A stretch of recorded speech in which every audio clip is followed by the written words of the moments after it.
예수님께서 부활하시고 바로 승천하시지 않으시고 40일 동안 많은 사람들에게 보이셨다라고 성경은 기록해 주고 있습니다. 사복음서를 통해서 보면 부활 후 약 10번의 기록을 보이고 있지만 이보다 더 많은 일을 하셨다는 것을 요한복음은 우리에게 간접적으로 증거해 주고 있습니다. 요한복음 21장 25절인데요. 우리 한번 한 목소리를 같이 읽어볼까요? 시작. 예수께서 행하신 일이 이 외에도 많으니 만일 낱낱이 기록된다면 이 세상이라도 이 기록된 책을 두기에 부족할 줄 아노라. 그렇습니다. 여러분, 예수님께서 십자가의 죽으심을 통해서 우리의 죄가 사해졌다면 사망 권세를 깨고 부활하심을 통해 우리를 구속하셨어요. 구속이란 하나님의 자녀로 도로 찾아오셨다는 겁니다. 사실 그것으로 예수님의 이 땅의 사역은 완성된 것입니다. 목적을 이루셨다라는 거예요. 그런데 뭐가 아쉬워서 주님은 바로 승천하지 않으시고 부활의 몸으로 40일 동안 이 땅에 계셨는가? 부활하신 예수님은 사형을 언도한 겁쟁이 빌라도에게 찾아가지 않았습니다. 당시 종교 지도자들에게 혹은 자신을 조롱했던 군병들에게도 찾아가지 않으셨습니다. 만약 억울한 누명을 벗기 위해서라면 제일 먼저 찾아가셨어야 하는 것 아니겠습니까? 부활의 몸을 보여주시면서 봐라 이놈들아, 내가 다시 살아났지 않았느냐, 내가 한 말이 거짓말이더냐 하면서 짠하고 보여주셨어야 하는 것 아니냐는 말입니다. 그렇죠? 그런데 예수님은 자신의 억울한 누명을 벗고자 40일을 소모하지 않으셨습니다. 예수님께서 부활하셔서 제일 먼저 찾으신 곳은 제자들이 있는 곳이었고 제자들을 만나러 가셨어요. 그렇다면 그 이유를 제자들에게서 우리는 찾을 수 있을 것입니다. 두 가지의 의미를 우리가 말씀드릴 수 있을 것 같은데요. 첫째는 그거예요. 예수님에 대한 분명하고 선명한 인식이 필요했기 때문이라는 것이죠. 우리 본문 말씀 3절인데요. 다시 한번 읽어볼까요? 시작. 그가 고난 받으신 후에 또한 그들에게 확실한 많은 증거로 친히 살아계심을 나타내사 40일 동안 그들에게 보이시며 그랬어요.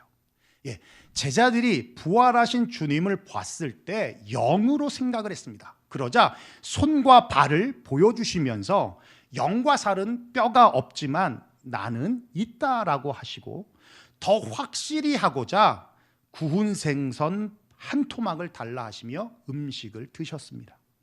또 도마에게 나타나셔서 손에 못자국을 또 옆구리에 창자국을 만져봐라. 그리고 믿는 자가 되라고 말씀하셨습니다. 예수님의 부활은 분명히 육체적인 부활이며 영광을 입은 몸으로 부활하셨다는 것이죠. 그래서 볼 수 있고 보고도 믿지 못한다면 만져서라도 믿으라고 하신 것입니다. 부활하신 주님을 만난 후 제자들은 비로소 예수님이 어떤 분인지를 분명히 깨닫게 됐다라는 거예요.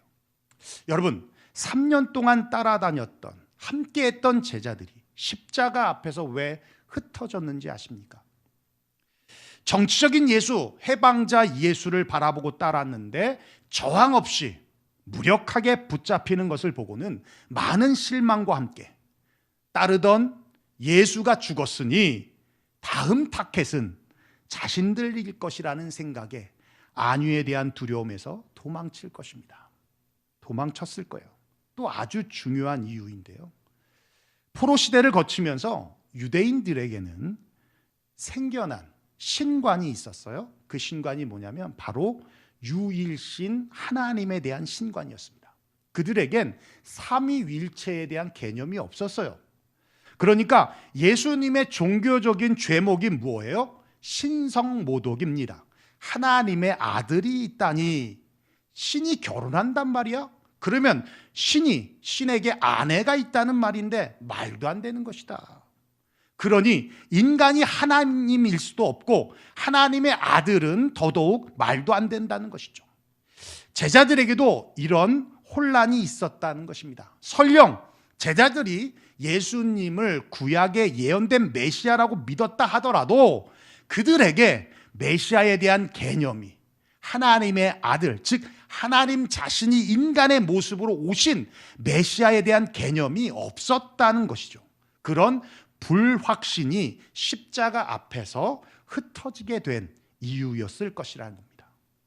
그런 상황에서 예수님의 부활 사건과 40일 동안 함께 하시면서 제자들에게 살아계심을 보이시며 공생의 기간 동안 가르쳤던 말씀이나 예수님의 존재를 증명했던 모든 사건과 말씀들이 사실임을 확인시켜 주므로 예수는 그리스도이시며 하나님의 아들임을 정립시켜 주는 아주 중요한 기간이었다라는 것이에요.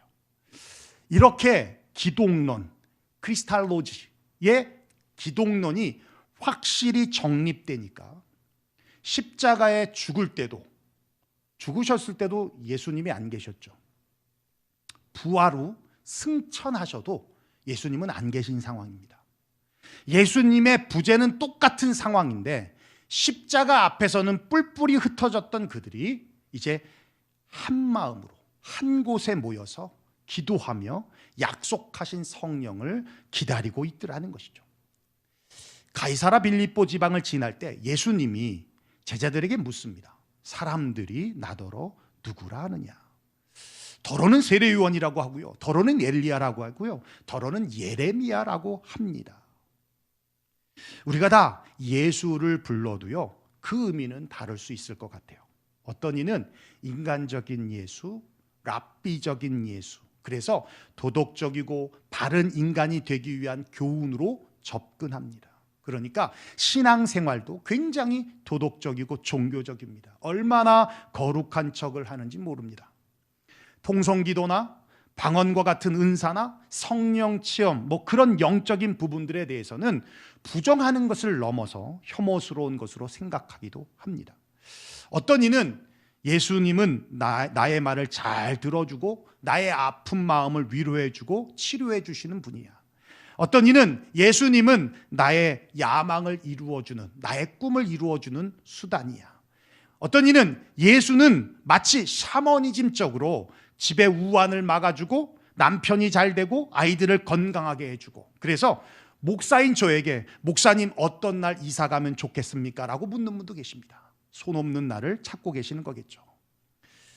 시애틀의 시티교회를 담임하시는 주다 스미스 목사님이 쓴 Jesus Is라는 책이 있는데요, 기독교 핵심은 예수님이라는 것에부터 시작해서 예수님을 삶 속에서 깊이 생각하게 하기 위해서 Jesus Is라는 캠페인을 벌였어요. 예수님을 생각하다 보면 성령님께서 더 깊이 깨닫게 하실 것을 믿고 시작한 캠페인인데 이게 대박이 나서요, 홈페이지 조회수가 무려 150만 건이 되고 답글이 7만 5천 개가 넘는 폭발적인 반응이 일어났습니다. 이를 계기로 교회의 슬로건이 바뀌었는데 교회 입구에 이렇게 써 있다고 해요. 우리의 사명은 예수님이 어떤 분인지 보여주는 것이다. 우리의 사명은 예수님이 어떤 분인지 보여주는 것이다. 여러분에게 있어서 예수님은 어떤 분이십니까? 베드로가 이렇게 고백합니다. 주는 그리스도시요 살아계신 하나님의 아들이시니이다. 예수님이 우리에게 빵을 주지 않아도, 예수님이 우리에게 좋은 직장을 선물로 주지 않아도, 예수님이 우리에게 행복을 안겨주지 않아도, 예수님이 우리에게 꿈과 야망을 이루게 하시지 않아도, 그런 것과 상관없이 예수님은 하나님의 아들이고 그리스도시며 우리의 구원자라는 이 사실에 저와 같은 고백이 있기를 주의 이름으로 축원합니다. 이게 바로 부활의 주님을 만난 사람들의 모습이다라는 거예요. 우리나라 초기 기독교의 괴짜 전도자가 한 분 계셨습니다. 본명이 최봉석이라고도 하는 최건능 목사님이신데요, 그분의 유일한 외침은 예수 천당 불신 지옥이었어요. 최건능 목사님이 어느 날 평양의 백동거리에서 지나가는 사람들에게 예수 천당 불신 지옥을 외치며 전도하고 있었는데, 그때 일본군 연대장이 말을 타고 시장터를 지나가고 있었습니다. 최건능 목사님이 이때다 싶어 그 일본군 연대장을 향해서 큰 소리로 외쳤어요. 예수 천당 불신 지옥. 그런데 그만 그 우렁찬 소리에 말이 놀라서 연대장이 말에서 떨어지는, 낙마하는 일이 벌어진 겁니다. 화가 난 연대장이 최건능 목사님을 일본군 경찰서로 끌고 가서 매질과 함께 심한 고문을 시작하게 되었습니다. 그런데 최건능 목사님은 조금도 두려워하지 않고 위축당하지 않고 일본군이 내리칠 때마다 예수 천당 불신지옥 이렇게 외쳤답니다. 세게 때리면 세게 예수 천당 불신지옥, 좀 슬슬 때리면 예수 천당 불신지옥 이러면서 외쳤다는 거예요. 그러자 일본군인이 최건능 목사님을 이상한 눈으로 바라보면서 조롱하듯이, 왜 당신은 건들기만 하면 예수 천당 불신지옥이라고 하는 거야? 미친 거 아니야? 라고 물을 때 최건능 목사님이 이렇게 말했대요.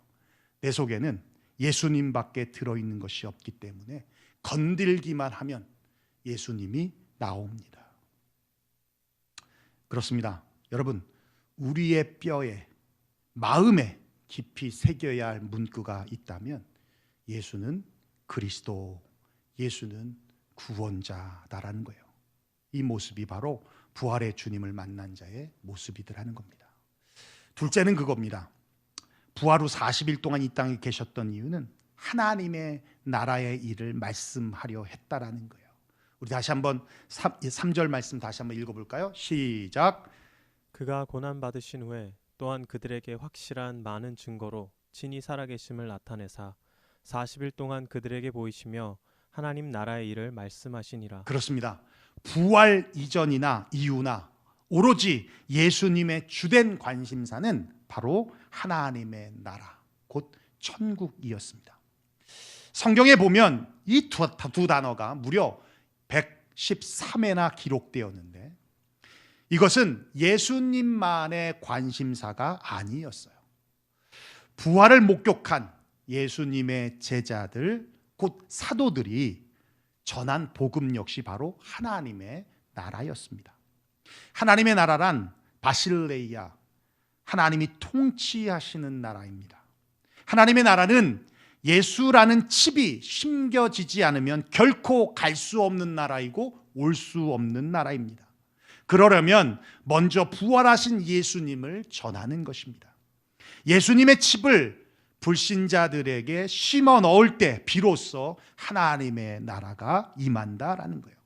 그 하나님의 나라는 이렇게 예수님의 칩을 넣어 예루살렘에서부터 온 유대와 사마리아와 땅끝까지, 그래서 우리에게까지 확장되어 왔다라는 것입니다.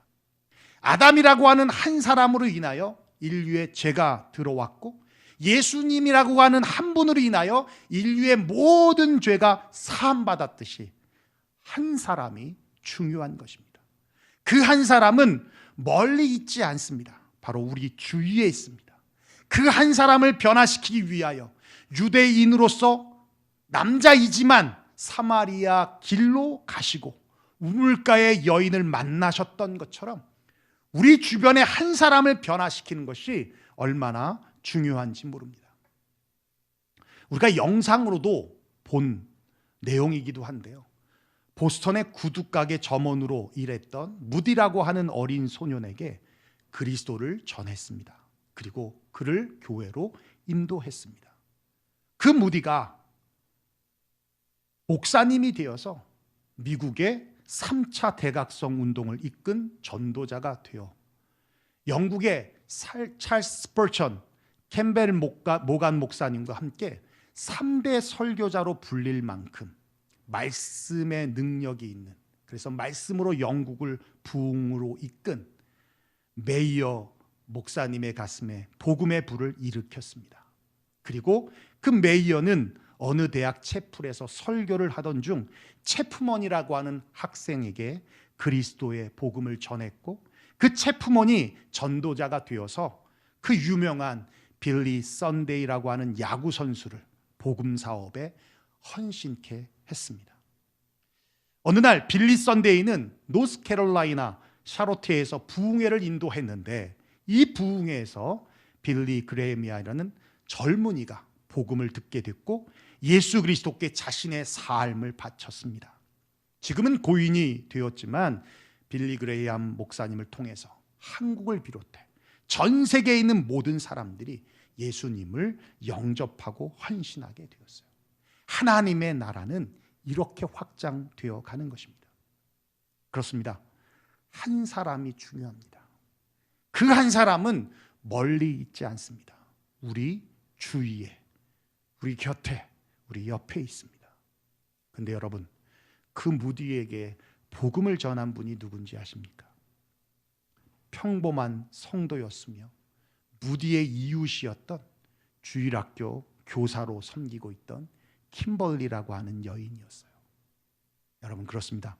한 사람이 중요한 것은 그 한 사람에게 전하는 한 사람에게 전도자가 있기 때문이었다는 거예요. 전담포 주인이었다가 예수 그리스도를 영접한 후 새로운 생활을 하게 된 사람이 있었습니다. 이 사람은 신앙생활을 하게 된 다음 주위 사람들에게 전도를 했는데 하루는 술에 취한 사람에게 그리스도를 영접할 것을 권면했습니다. 그때 술 취한 사람이 빈정거리면서 이렇게 말하는 거예요. 여보슈, 내가 정말 지옥과 천국이 있다는 거, 또 구원이 있다는 걸 확신한다면 난 당신처럼 전도하지 않겠소. 나는 당신처럼 그렇게 머뭇거리고 주저하면서 자신 없게 전도하지 않겠소. 이 말에 큰 충격과 도전을 받았어요. 그때부터 열정적으로 전도하며 구제활동을 펴기 시작했습니다. 그가 곧 지금의 구세군 교회, 여러분 잘 아시죠? 자선냄비교회라고 하는 그 교단 구세군을 창설한 윌리엄 부스였습니다. 전도하다 보면 이런 도전을 받습니다. 이런 도전을 받습니다. 여러분, 바울이 왜 믿음이 좋았겠습니까? 물론 하나님과 늘 교제함을 통해서 그런 믿음이 생겨나기도 했겠지만 전도를 통한 도전이 끊임없이 일어났기 때문에 그래요.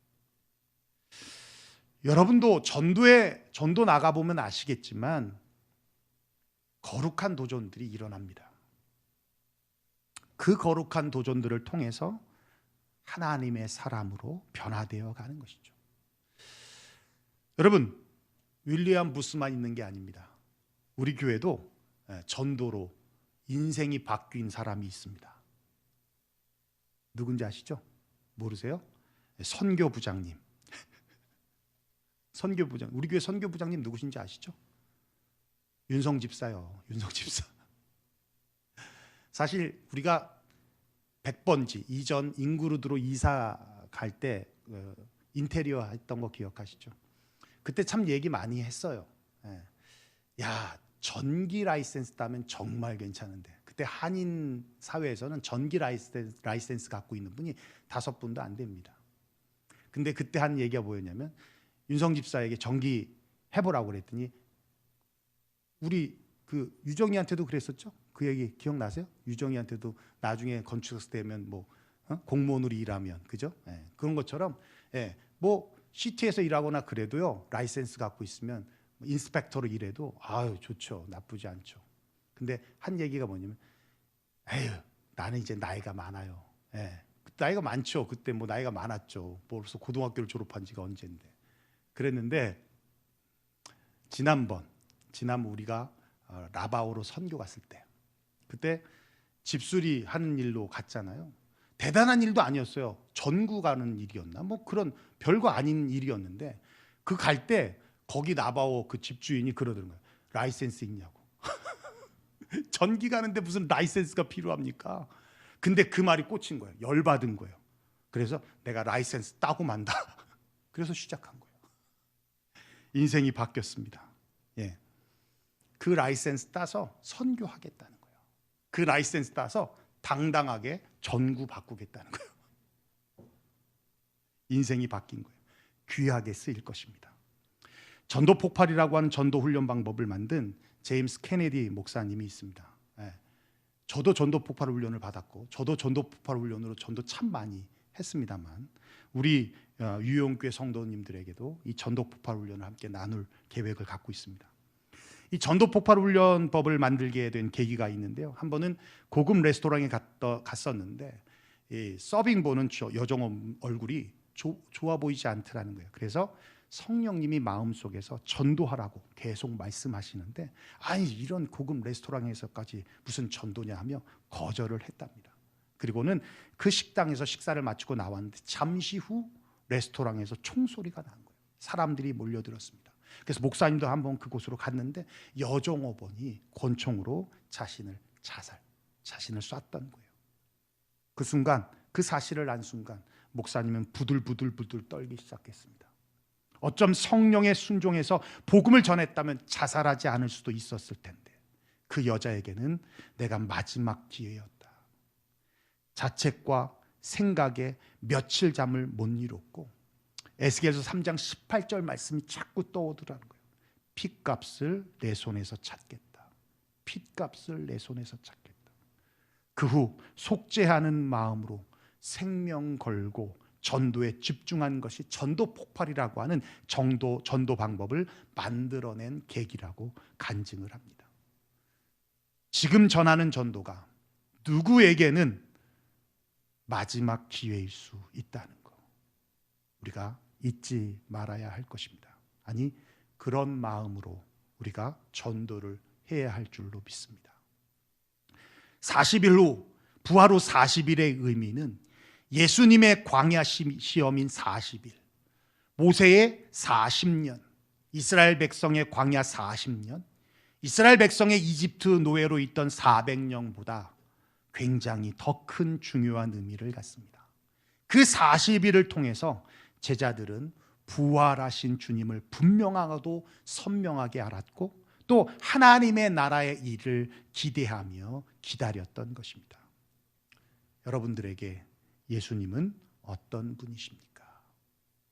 이 물음에 예수님은 그리스도, 나의 구원자라고 하는 분명한 고백을 하신다면, 복음 전하는 일에 여러분 소외되지 마시고 그 열정으로 증거하시는 저와 여러분 되시기를 주의 이름으로 축원합니다. 기도하겠습니다.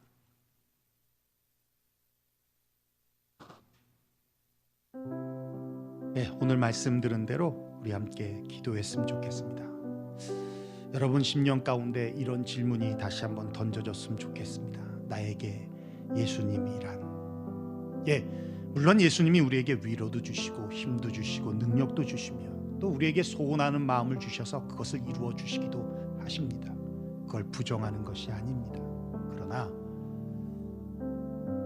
그것보다 먼저 우리에게 정립되어야 될 예수님에 대한 분명한 믿음은, 예수님은 나의 구원자이시라는 것이죠. 예수님은 나를 위해 십자가를 지시고 부활하시고 또 자녀 삼으셔서 하나님의 나라의 일을 위하여 우리를 택하시고, 마치 베드로에게 사람 낚는 어부가 되라고 말씀하신 것처럼 그냥 가실 수도 있음에도 불구하고 40일을 두루다니며 제자들을 급하게 찾아다니시며 하나님의 나라의 일을 부탁하셨던 것은 이제 우리 또한 그 일을 감당해야 될 주인공들이라는 것을 성경이 또 사도행전이 우리에게 증명해주고 있듯이 예수님 바로 그런 분이십니다. 우리 안에 그런 예수님이 분명하게 세워지기를 원하고, 여러분 안에 정말 변해야 될, 정말 주님 앞에 나와야 할 가족이나 이웃이나 친구나 친척이나 동료가 있다면 여러분 기도하기를 마다하지 않기를 원합니다. 주님 앞에 그분을 올려드리기를 원합니다. 주님 앞에 간절하게 구하기를 원합니다. 반드시 뿌려진 씨앗은 지금 당장에 대한 열매를 맺을 수는 없을지 몰라도 자라날 것입니다. 아니, 하나님이 자라나게 할 것입니다. 그의 삶 가운데 역사하셔서 그 말씀이 한 귀로 듣고 한 귀로 흘러가지 않고 생각에 잠기게 하고 마음에 심겨지게 할 것입니다. 그래서 반드시 열매를 거둘 날이 있을 것을 믿고 성령님이 여러분에게 말씀하시는 것을 여러분 거부하지 마십시오. 두려움으로 거부하지 마십시오. 의지로 거부하지 마십시오. 환경이 안 된다고, 상황이 안 된다고 거부하지 마십시오. 여러분이 아니면 결코 전도될 수 없는 대상일 수 있습니다. 여러분을 믿기 때문에 하나님이 여러분에게 그 대상자를 주신 것이라고 여러분 믿으십시오. 그래서 그분을 기꺼이 기도로 올려드릴 수 있었으면 좋겠습니다. 오늘 말씀 드린 대로 우리 함께 기도하며 나가겠습니다. 기도하겠습니다. 고마우신 우리 아버지 하나님, 감사와 영광을 하나님 앞에 올려드립니다.